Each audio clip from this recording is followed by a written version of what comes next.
Hey guys, how are you doing? This is Derrick Bros. I wanted to talk with you briefly about Josiah Warren.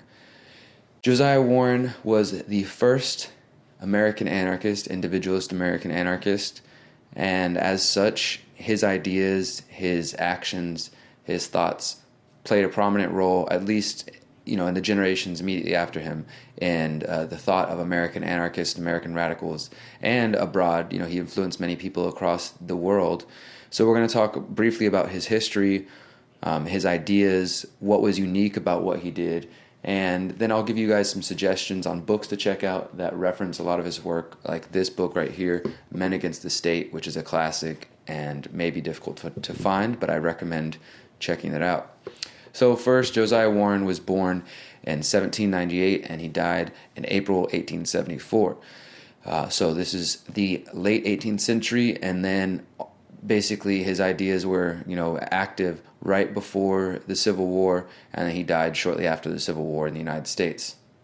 As I said, he was the first individualist American anarchist, and his ideas, one of his prominent ideas, is called the sovereignty of the individual. He was very much into promoting individuality and how that can play a role in collective community decisions. Now, just a few things here.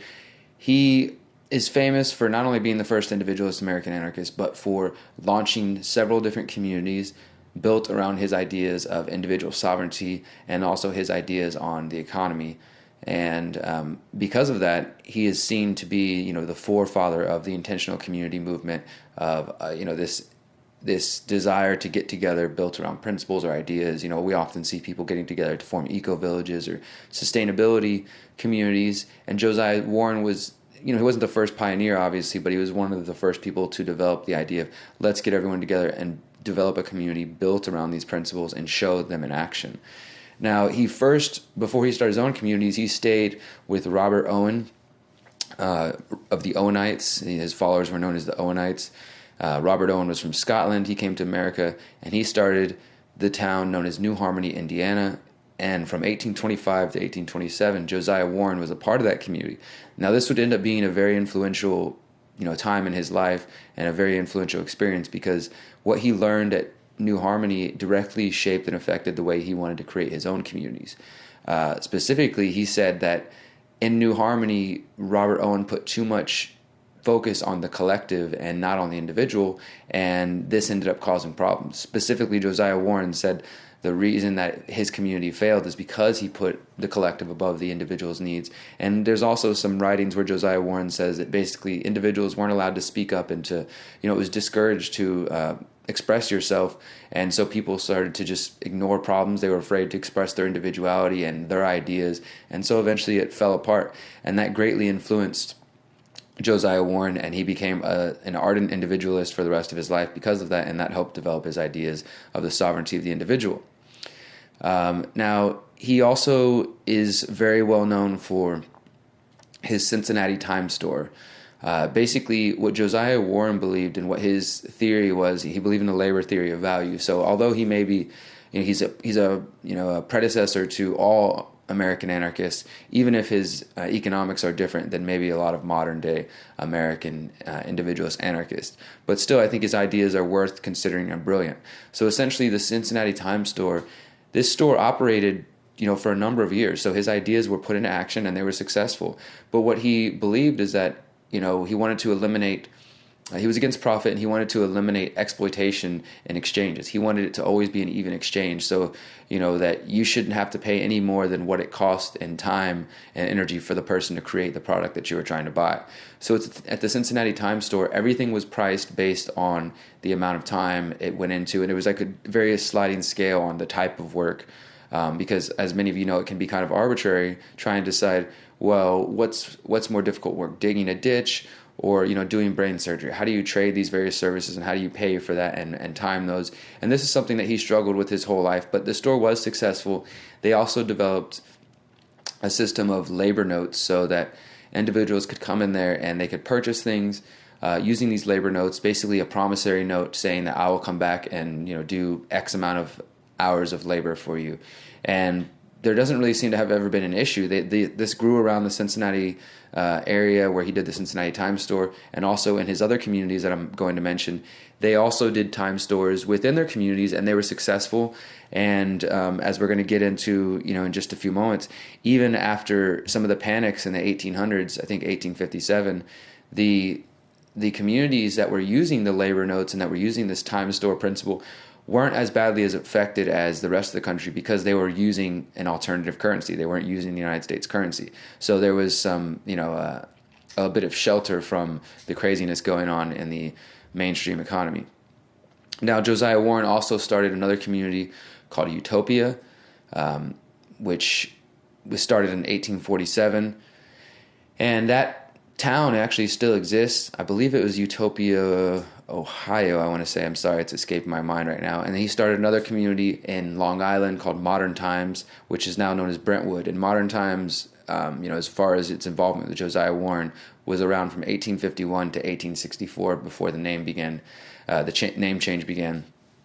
And as I said, his ideas spread around the world, from London, France to Belgium, several other places. People were translating his works and putting them into action. Although many people tried, to spread his ideas, nobody was actually as, dedicated as he was to putting them into action.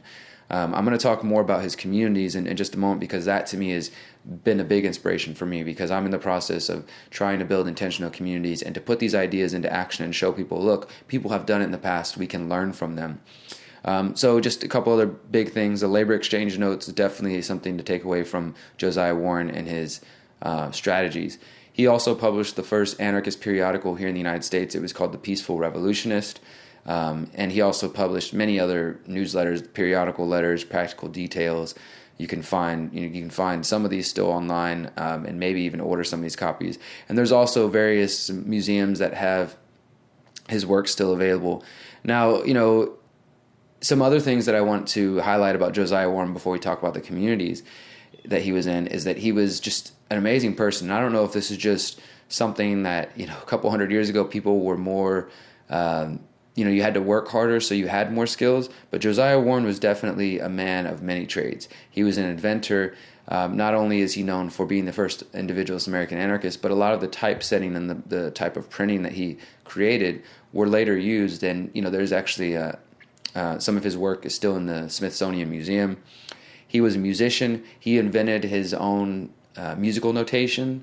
He just invented tons and tons of different things. He was always teaching himself, self-taught at everything he did. He was very much against apprenticeship. So he believed that, the welders, the blacksmith, the carpenters were trying to have a monopoly on that type of knowledge and how to do those skills.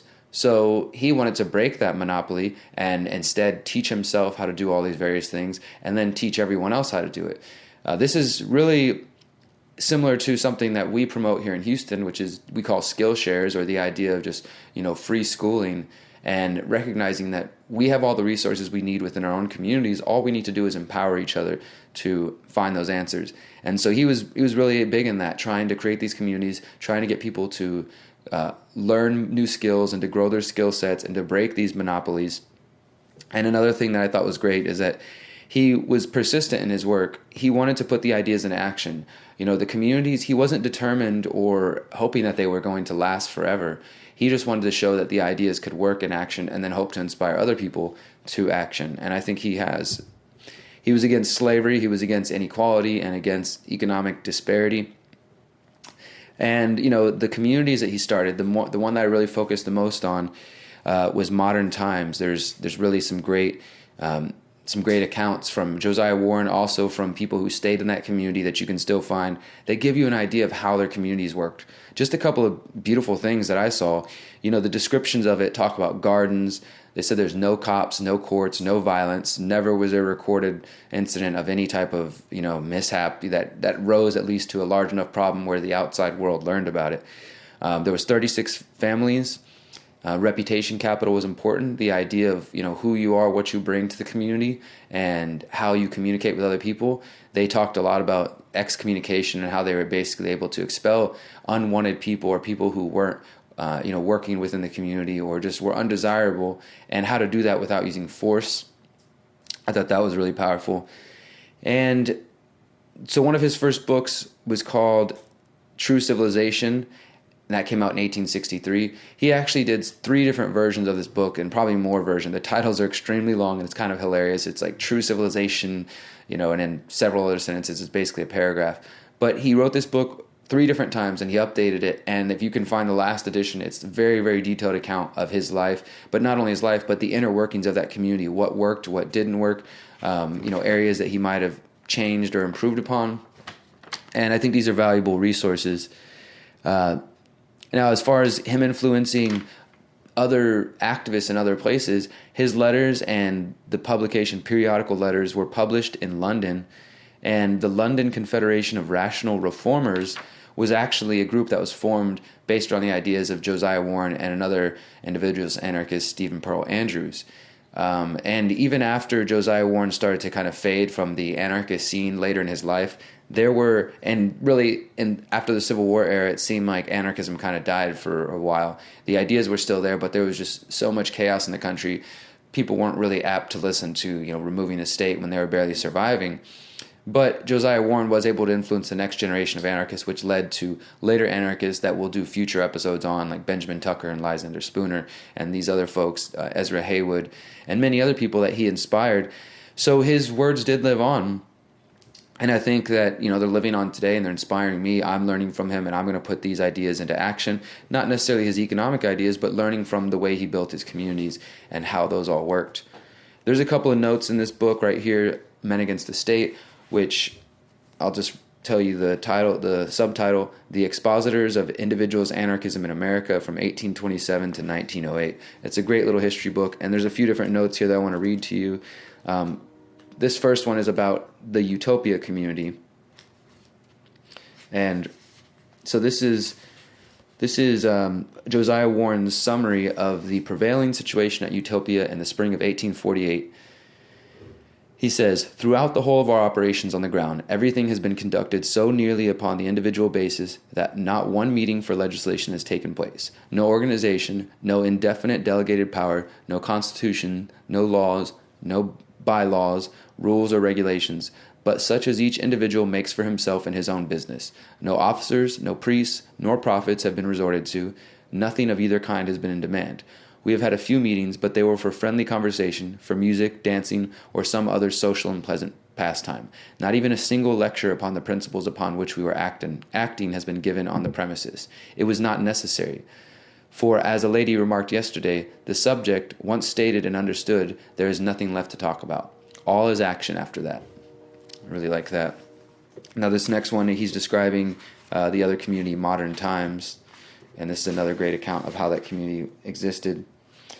Modern Times in 1854 was a gathering of 37 families with a slow, gradual growth in numbers constantly being expected. Most of the productive activities centered around agricultural projects of one kind or another. A fruit tree nursery of considerable excellence was functioning, with another in contemplation. Truck gardening, primarily vegetables for the New York market, was the principal source of outside income, still of vital importance as the group had not grown large enough to provide for an economy entirely divorced from the economy outside. One of the newer developments by the late summer of this year was a type of community dining hall, a prototype for the modern cafeteria. This new endeavor, known as the dining saloon, afforded different opportunities than had usually been available in community projects of this sort. The individualization of the menu, providing some outlet for the expression of individualist tastes, was looked upon by members of previous community life as a striking innovation. So I thought that was interesting. Basically, he was saying that in the Owenite community and Robert Owen's community in New Harmony, they were so communal that there wasn't even individuality in the food. It was really bland and people were just sick of it. Whereas in Josiah Warren's communities in Modern Times, the individuality was encouraged even in your diet and your lunch menu. This one is about the currency that I thought was important. One note, though, you heard how they said that they weren't entirely divorced from the outside community. So I see them as really early agorists, Samuel Konkin and his philosophy of agorism, building outside of the state. They were working to exit the matrix slowly, and they weren't completely successful, but that was the goal, is to remove yourself and to exit towards freedom. So right here they're talking about Modern Times and its currency. Modern Times, with its local currency, felt little of the shock of the Panic of 1857. Moncure Daniel Conway, a visitor there in the summer of 1857, testified to the economic and social harmony prevailing among the less than 200 inhabitants. More impressed by the unusual dress of the women and other social novelties, notably the unconcern towards marriage ties and the absence of both a court or a jail, Conway verified the operation of the cost economy and the use of the corn-backed labor note. So, yeah, they had the labor notes that they were using. Sometimes they would make them redeemable for ears of corn, or, but if it wasn't labor, you could either do corn, labor, and sometimes they would put in other alternatives. They were open to developing and exchanging this idea rather than this real static U.S.-backed monopolized currency. They were open to it evolving and changing with the community, and I think that's a really powerful point. And also, he mentioned there, they were concerned with the unusual dress of the women. One of the problems with modern times, if there's a problem, is that Josiah Warren was constantly having to deal with rumors, and he had to, there's a couple times where he sent letters to major newspapers to respond, and he got all the community members to sign because of the conservative mindset at that time. They were so about individuality. They allowed individuals within the community to decide if they wanted to get married, if they wanted to get married through the church, through the state, or not married at all, if they wanted to have one wife or two wives, or, it was up to the individuals. And the women, of course, were afforded the same rights as men, which is really revolutionary for their time. And so the conservative mindsets were looking at them like, oh, they're bringing in this free love movement. And there was a spiritualism movement associated with some of the people who stayed there. Which really seemed to aggravate Josiah Warren because he was having to deal with, combating rumors rather than building what he thought was most important, which was an equitable society. But I really thought that was interesting how that played a role here in modern times. Now here's another one. This is about the free love that I was just discussing and how that affected the community right here. All right. So it says that one of the old residents said, "We mind our own business. The majority of people living in the village are legally married, but our people don't look on marriage as absolute necessary. We still hold the doctrine of individual sovereignty. It is that which has drawn nearly every person who has come here, except those who were attracted by Warren's equitable commerce. We recognize every person's right to do as he pleases, so long as he does not harm his neighbor." And I thought that was really awesome. They were really adamant about the power of the individual. And it seems like that's the way to go. If you give people the freedom to be themselves, communities can grow and flourish naturally without force. Just a couple more notes here. This is a community account of how things went. This is from one of the members of the Modern Times community. "As when Equity Village, 'twas a success as far as it went, and its practical working no flaws were found in the principles as formulated by Mr. Warren. Nor were the principles ever successfully challenged. None of us had the desire for riches. Equity was the ruling motive. That was what we were here to establish. Our aim was to show, by example, that better conditions for living were possible, that equity could be made actual, and that living could be made worthwhile. We may have been speculators in morality, but not in the land or its products. From the standpoint of worldly ambition, we failed, yet we had the cheering hope that our lives had not been entirely for self, that our social experiment might be a factor in the moralization of humanity, and that we have assisted in keeping alive the aspirations of social progress." And I think that's really awesome. And the author notes here, "Modern times as an experiment in practical anarchism is not easily evaluated. In a sociological sense, it is significant that no account, even including those of critics, has ever made mention of the presence at any time of crime as a community problem. The lack of disorder or violence and the absence of constituted authority for this extended period is a challenge to promoters of the widespread belief that organized society on any level without such formality as government is doomed to chaos." There's also this last part here I want to share with you about the excommunication, about how they rid themselves of undesirables. As an old resident explained, the passive boycott became the principal weapon utilized against undesirables, a device of undisputed quality in their practical experience. She said, "When we wish to rid ourselves of unpleasant persons, we simply let them alone. We buy nothing of them, sell nothing, exchange no words with them. In short, by establishing a complete system of non-intercourse with them, we show them unmistakably that they are not welcome here, and they usually go away of their own accord." And I thought that was really awesome, is they don't have to, use anger or anything toward the person. They just stop working with them. They stop. They show them that they're not needed or wanted there, and they usually move on. And that's the power of the community. That's the power of your reputation as well. If you have a very shitty reputation, or you've done bad things, it's going to be hard to work with people if people won't buy your product, if people won't sell your product or just do business within you, and you have to move on. And that's the power of community. That's the way that we can organize without the state. That's Josiah Warren. I really hope you guys will look more into his work. True Civilization, look up Josiah Warren's Manifesto. Find this book, Men Against the State. I highly recommend it.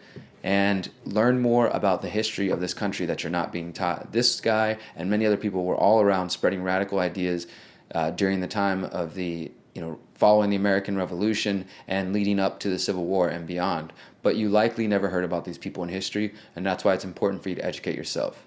Thank you guys for listening. Peace.